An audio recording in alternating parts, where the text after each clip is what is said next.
as we reflect on what we have managed to achieve over 21 years and what we want to still achieve in the next 21, as the proverbial key to life of your 21st birthday is handed over to a democratic South Africa.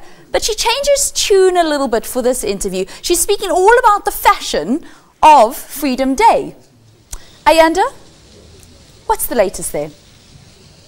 Valen, a very good morning to you once again. Listen, fashion is incredibly serious, so we continue with the seriousness of it all. But if fashion is anything to go by, then right now it is Africa's time. Let me tell you, trends are being set across the globe that are inspired by everything that's happening on the continent. We're seeing those African prints. We're seeing the hairstyle that my guest also has, that long walk to freedom hairstyle, hey, that's also dominating. So let's get straight to it now. Nhlanhla, you know her from Mafikizolo, Zolo, but she is an incredibly versatile woman. She is also heading up NN Vintage, where fashion is the order of the day. Good morning to you. Thank you so much for joining us. Good morning, and thank you so much for having me.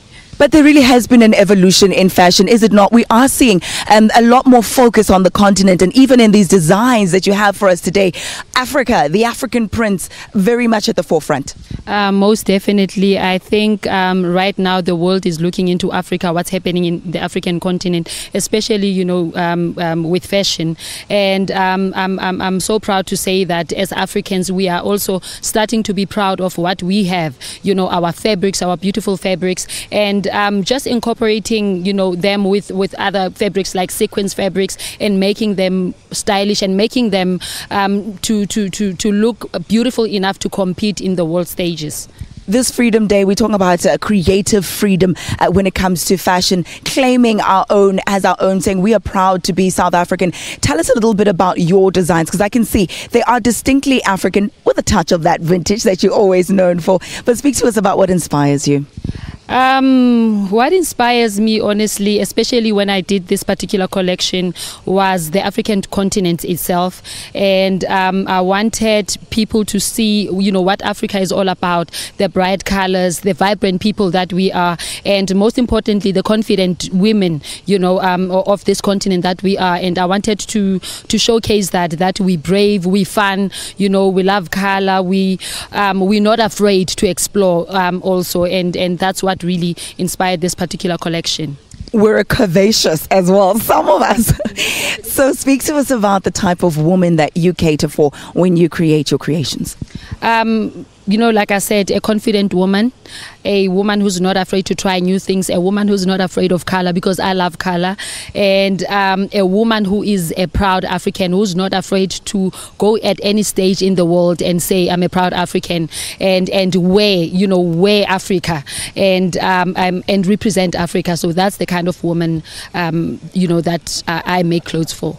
The problem with our textile industry at the moment, we are flooded by cheap Chinese imports with which we have to compete.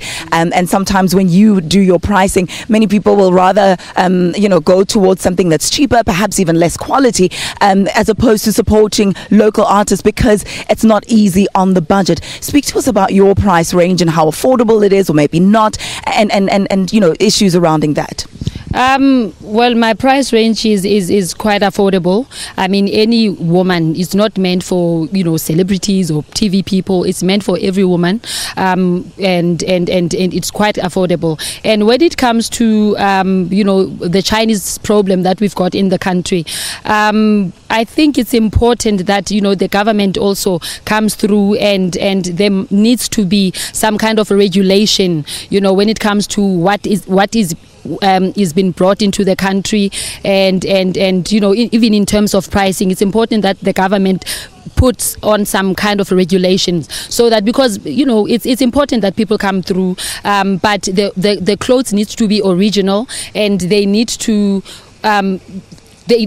they need to be original. I think that's the most important thing, so that when we make our original, we are able to also be able to compete with original, international brands beyond that. But with the Chinese market, I think the regulation there, it's lacking a bit, because you find that we do something like this, and next 5 days we've got the Chinese making a cheaper version of the clothes that you have, so it becomes a bit of a problem. So the government needs to set regulations in terms of what are they bringing to the country, what kind of clothes they're bringing into the country.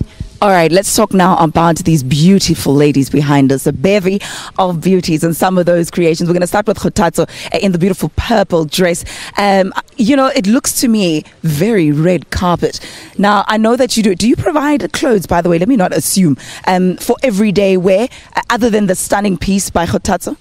Most definitely. Like what I'm wearing right now, you can wear this to work, you can wear this to a wedding, you can wear this to church. So, we provide those kind of clothes as well, like everyday wear. I think it's really important, because at the end of the day, NN Vintage is a business. So we need to cater for all of that, the red carpet, as well as the everyday look. Okay, so if you're not going for an everyday look like Nhlanhla's wearing right now, perhaps you'd like to try on what Ntswaki is wearing. So Ntswaki, wow, my goodness, look at the cape. Speak to us about some of the inspiration behind this.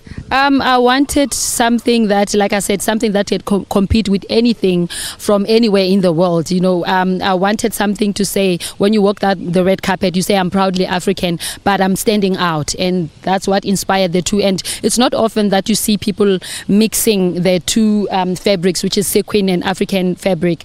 And that's what I did with this particular garment.